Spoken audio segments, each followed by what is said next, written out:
सरकार के 7 साल पूरे होने पर आइए जानते हैं ऐसे ही 7 फैसलों के बारे में जिन्होंने ना सिर्फ सुर्खियां बटोरी बल्कि हर भारतीय पर असर डाला। Number 1, surgical strike, air strike. पहले सर्जिकल स्ट्राइक और फिर एयर स्ट्राइक के वक्त पहली बार ऐसा हुआ जब युद्ध की स्थिति नहीं होते हुए भी आतंकी घटनाओं का जवाब देने के लिए भारत ने अंतर्राष्ट्रीय सीमा के पार जाकर आतंकियों को सबक सिखाया। आजादी के बाद पहली बार भारत ने दुश्मन की सीमा में घुसकर उसे सबक सिखाया। भारत का आतंकवाद से निपटने को लेकर नजरिया बदला। भारत की आतंकवाद के खिलाफ लड़ने को लेकर छवि मजबूत हुई। पूरे देश में महसूस किया गया कि भारत अपने दुश्मनों को कहीं भी जाकर खत्म कर सकता है। नंबर 2, 370 हटा। केंद्र सरकार ने प्रशासनिक संकल्प से जम्मू कश्मीर से संविधान की धारा 370 हटा दी। राज्य को मिले विशेषाधिकार खत्म हो गए। जम्मू कश्मीर 2 केंद्र शासित प्रदेशों में बंट गया, जम्मू कश्मीर और लद्दाख। जम्मू कश्मीर औपचारिक तौर पर भारत का हिस्सा बना। भारत के सभी कानून जम्मू कश्मीर और लद्दाख में लागू हुए। मनरेगा, शिक्षा के अधिकार को भी लागू किया गया। नंबर 3, CAA लागू।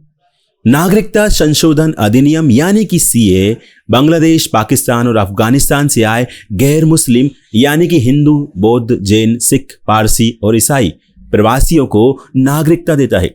पहले इन लोगों को भारत की नागरिकता पाने के लिए भारत में 11 साल रहना होता था। नागरिकता संशोधन बिल के बाद यह अवधि 11 साल से घटकर 6 साल हो गई। कई सालों से अवैध रूप से भारत में रह रहे लोगों को भारतीय नागरिकता पाने की राह आसान हुई। नंबर 4, नोटबंदी। प्रधानमंत्री नरेंद्र मोदी ने टीवी पर आकर कहा कि आज रात से 500 और 1000 रुपए के नोट बेकार हो जाएंगे। इन्हें बैंकों में जमा करने की छूट मिली। सरकार का पूरा जोर डिजिटल करेंसी बढ़ाने और डिजिटल इकोनॉमी बनाने पर शिफ्ट हो गया। मिनिमम कैश का कॉन्सेप्ट आया। इस नियम से डिजिटल ट्रांजैक्शन में इजाफा हुआ। सरकार ने काला धन, आतंकवाद, जाली नोट के खिलाफ इसे बड़ा हथियार बताया। GST, एक देश एक टैक्स। हर राज्य अपने अलग अलग टैक्स वसूलता था। अब सिर्फ GST वसूला जाता है। आधा टैक्स केंद्र सरकार को जाता है और आधा राज्य को। टैक्स की विसंगतियां दूर हुई। अब पूरे देश में एक सामान पर एक सा टैक्स लगता है। शुरुआत में इंडस्ट्री को कुछ दिक्कतों का सामना करना पड़ा, पर धीरे धीरे स्थिति सुधर रही है। कई बदलावों के बाद अब यह प्रक्रिया स्मूथ हो गई है। राज्यों के विरोध की वजह से पेट्रोलियम पदार्थों और आबकारी को GST से बाहर रखा गया है। 3 तलाक।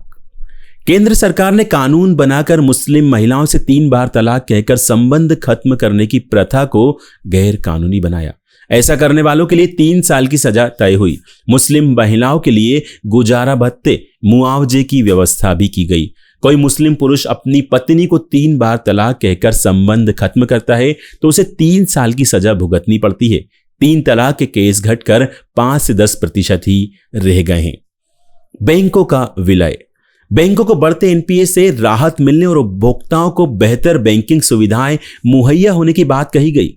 10 सरकारी बैंकों का विलय करके 4 बड़े बैंक बनाने का ऐलान हुआ।